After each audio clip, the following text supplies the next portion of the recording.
মঙ্গলবার আমাদের নিরামিষ বার।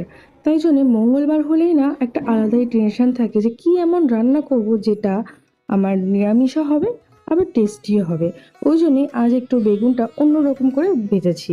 তো প্রথমে কি করেছি, বেগুনগুলো বেশ গোল গোল করে কেটে নিয়ে তার মধ্যে নুন, হলুদ, শুকনো লঙ্কা গুঁড়ো, ধনে গুঁড়ো আর একটু চিনি দিয়ে ওটাকে মাখিয়ে রেখে দিয়েছি আধ ঘন্টা মতো। আর অন্যদিকে একটু চালের গুঁড়ো, বেসন আর যা রকম নুন, হলুদ, শুকনো লঙ্কার গুঁড়ো, ধনে গুঁড়ো, জিরে গুঁড়ো সব কিছু দিয়ে একটা শুকনো শুকনো একটা মশলা বানিয়ে নিয়েছি। তো তারপর এই বেগুনগুলো এপাশ ওপাশ চেপে চেপে ওই শুকনো মশলাটার মধ্যে আর কি মাখিয়ে নিয়েছি। তারপর একটা ফ্রাইং প্যানে এরকম তেল দিয়ে বেগুনগুলোকে এপাশ ওপাশ করে ভেজে নিয়েছি।